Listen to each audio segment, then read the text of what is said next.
ಈ reel save ಮಾಡ್ಕೊ, freshers ಡೇಗೆ ಈ ತರ ಮಾಡೋಣ. ನನ್ಗಿದ್ದೆಲ್ಲ ಮಾಡಕ್ ಬರಲ್ಲ ಕಣೆ. ಯಾರಿಗೂ ಮಾಡಕ್ ಬರಲ್ಲ, ನೋಡ್ಕೊಂಡು ಕಲಿಬೇಕಷ್ಟೇ.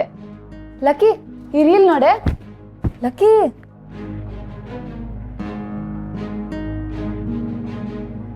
ನಾನು ಹೊರಡ್ತೀನಿ ಕಣ್ರೆ. ಎಲ್ಲಿಗೆ ಹೋಗ್ತಿದ್ಯಾ? ಎಲ್ಲಿಗೆ ಹೋಗ್ತೀಯ ಅಂತ ಕೇಳ್ತಾ ಇದ್ದೇನೆ. ಅಯ್ಯೋ ಸಾರಿ. ನಾನು ಹಾಸ್ಪಿಟಲ್ಗೆ ಹೋಗಿ ಬರ್ತೀನಿ ಕಣ್ರೆ. ಯಾಕೆ? ತಾತಂಗೆ ಏನಾದ್ರೂ? ಇಲ್ಲ, ಸಂಜೀವಣ್ಣ ಬೆಂಗಳೂರಿಗೆ ಬರ್ತಿದ್ದಾನೆ. ಅವನಿಗೆ ನಾನು ಅಲ್ಲಿಲ್ಲ ಅನ್ನೋ ವಿಚಾರ ಗೊತ್ತಾದರೆ ಸುಮ್ಮನೆ ರಂಪ ಮಾಡ್ತಾನೆ. ಅದಕ್ಕೆ ನಾನು ಹಾಸ್ಪಿಟಲಿಗೆ ಹೋಗ್ತೀನಿ. ಅಂದ್ರೆ ಯಾರಿಗೂ ವಿಷಯ ಹೇಳೇ ಇಲ್ವಾ ಲಕ್ಕಿ? ನಿಮ್ಮ ಅಣ್ಣಂಗೆ ಗೊತ್ತಾದ್ರೆ ನಿಮ್ಮ ಅಪ್ಪ ಅಮ್ಮನ್ಗೂ. ಸಂಜೀವಣ್ಣ ಎಲ್ರಿಗೂ ಹೇಳೋಕ್ಕೂ ಮುಂಚೆ ನಾನು ಅವನ ಹತ್ರ ಮಾತಾಡಬೇಕು. ನಾನಿಲ್ಲಿ ಆರಾಮಾಗಿದ್ದೀನಿ ಅಂತ ಅವನಿಗೆ ಹೇಳಬೇಕು. ಹೊರಡ್ತೀನಿ. ಫೋನ್ ಮಾಡಿ ಹೇಳ್ಬೋದಲ್ವೇನೆ? ಇಲ್ಲ ಕಣ್ರೆ, ಈಗಾಗಲೇ ತಾತಂಗೆ ಹುಷಾರಿಲ್ಲ ಅನ್ನೋದನ್ನು ನಾನು ಮುಚ್ಚಿಟ್ಟಿದ್ದೀನಿ ಅಂತ ಅಣ್ಣ ನನ್ನ ಮೇಲೆ ಕೋಪ ಮಾಡ್ಕೊಂಡಿದ್ದಾನೆ. ಓ, ಆದ್ರೂ ಇಷ್ಟೊತ್ತಲ್ಲಿ ಹೋದ್ರೆ ಬರೋದು? ಓನರ್ ಆಂಟಿ ಕೇಳ್ತಾರಲ್ಲ. ನಾನು ಅಕ್ಕನ ಹತ್ರ ಮಾತಾಡ್ತೀನಿ. ನೀವು ಏನು ಅಂತ ಕೇಳಿದ್ರೆ ಎಮರ್ಜೆನ್ಸಿ ಅಂತ ಹೇಳ್ರೆ. ಸರಿ, ನೀನು ಹೋಗ್ಬಾ. ಹುಷಾರು ಕಣೆ, ರೀಚ್ ಆದ್ಮೇಲೆ ಮೆಸೇಜ್ ಮಾಡು.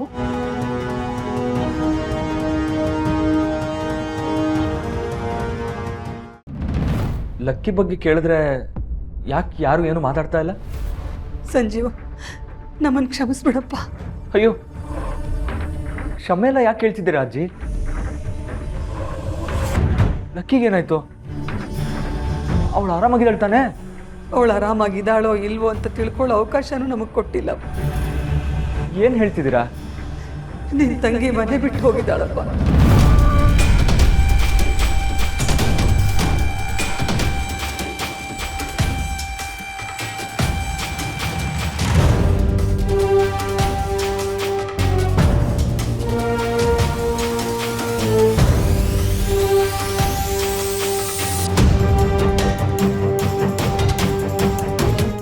ಲಕ್ಕಿ ಮನೆ ಬಿಟ್ಟು ಹೋದ್ಲಾ? ಏನು ಹೇಳ್ತಿದ್ದೀರಾ? ಮನೇಲೇನೋ ಸಣ್ಣ ಗಲಾಟೆ ಆಯ್ತಪ್ಪ, ಅದಕ್ಕೆ.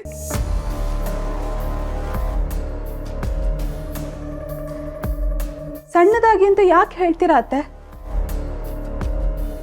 ಅವಳು ಎಂಥವಳು ಅಂತ ಅರ್ಥ ಆಗಿದ್ದಕ್ಕೆ ಬೈದಿದ್ದು ಅಂತ ಹೇಳಿ. ಅತ್ತೆ, ಲಕ್ಕಿ ಏನು ತಪ್ಪು ಮಾಡಿರಲ್ಲ ಅಂತ ನನಗೆ ಗೊತ್ತು. ಏನು ತಪ್ಪು ಮಾಡಿರಲ್ವಾ ಅವಳು? ಅವಳು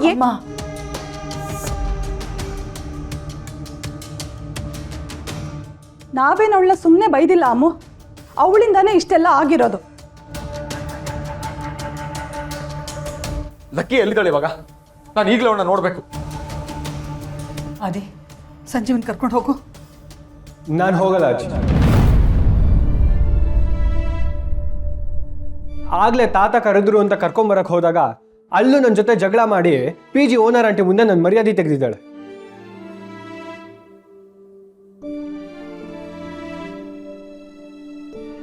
ಲಕ್ಕಿ PGಲಿದ್ದಾಳ? ಪೊಲೀಸು ಫೋನ್ ಮಾಡ್ತೀನಿ ಅಂತ ಎಲ್ಲ PG ಓನರ್ ಆಂಟಿ ನನ್ನ ಹತ್ರ ತುಂಬಾ ಚೀಪಾಗಿ ಬಿಹೇವ್ ಮಾಡಿದ್ದಾರೆ. ನಾನು ಮತ್ತೆ ಅಲ್ಲಿಗೆ ಹೋಗಲ್ಲ. ಕೇಳಿದ್ರ ಮನೇಲಿ ಅವಮಾನ ಮಾಡಿದ್ ಸಾಲದು ಅಂತ ಊರಲ್ಲೆಲ್ಲ ನನ್ನ ಮಗನಿಗೆ ಅವಮಾನ ಮಾಡ್ಬೇಕು ಅಂತ ಅನ್ಕೊಂಡಿದ್ದಾಳ ಅವಳು. ವಿಮಲಾ, ಸ್ವಲ್ಪ ಸುಮ್ಮನೆ ಇರೇ, ಆಮೇಲೆ ಮಾತಾಡೋಣ.